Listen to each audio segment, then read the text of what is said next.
You can't buy your way out of underperformance, and trying to can put you, your team, and your credibility at more risk than you realize. In the wealth industry, the shiny new object is almost always the external advisor or team with a big resume, jaw-dropping numbers, and the promise to bring instant credibility and growth. And on paper, they look like they can solve your performance problems overnight. But if they're not a fit for your culture, your team, your partners, and if you don't have a shared vision for how you're going to work together, they won't just fail to fix your problem. They can actually be the one that hurts your team that you already have. Welcome to the channel. If you're a wealth advisor, leader, or business who's tired of the noise and ready to build something that actually lasts, this is for you.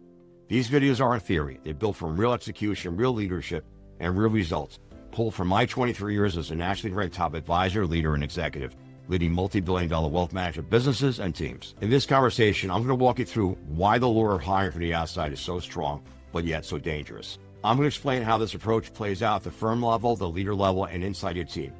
I'm going to share my own experience managing underperformance in a way that builds culture, not eroding it. And I'll give you the exact steps to avoid this trap and strengthen your results long-term. So let's start at the top, because that's where the pressure begins. Most firms look at performance charts segmented from top to bottom. The directive, work the bottom up or out. And this isn't an annual exercise. This usually happens quarter by quarter. And what are the most of the firms missing? They rarely assess the development gap. They don't weigh the challenge of someone performing well one quarter and then dropping the next. And they underestimate how consistently changing that view can erode culture for your team.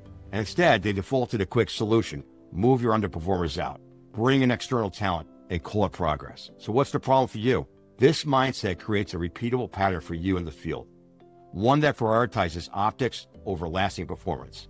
And it also can give you and them temporary breathing room. But when you get it wrong too often, it can cost you your job. So what are the problems that you're going to face? Well, here are the real traps you step into when you lean too hard on external hires to solve performance problems.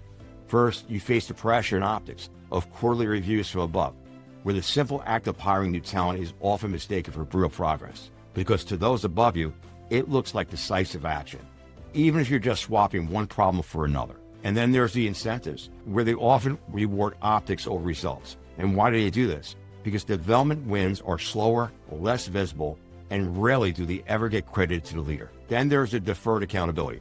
This is where you move people out that are underperforming and recruit external hires to replace them.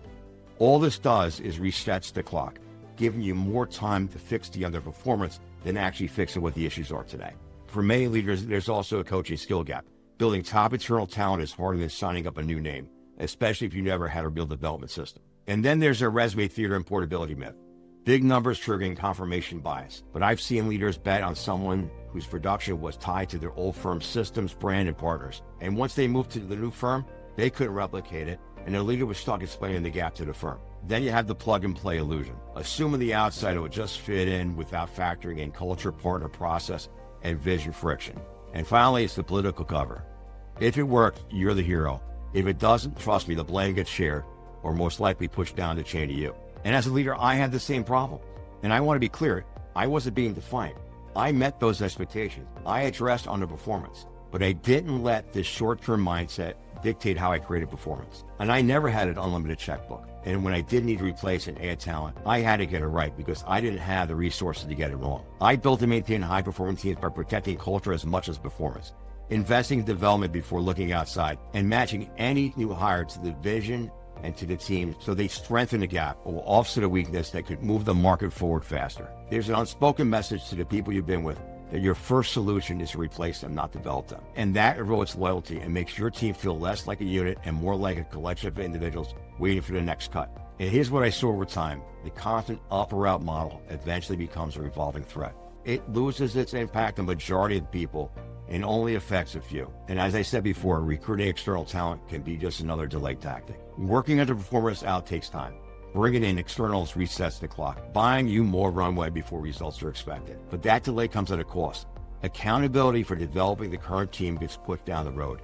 The harder, more valuable work of building top internal talent gets skipped, and leaders risk becoming dependent on recruiting as their only lever for improvement. And this is not about avoiding tough conversations. It's about making sure those conversations and any eventual exits come after a clear, fair development plan has failed, not as a knee-jerk reaction to a quarterly chart. If you want to avoid this trap, you need to change your approach. First, audit your current team. Shift your perspective to see that your current talent is your greatest asset. Clarify the gap you're trying to fill.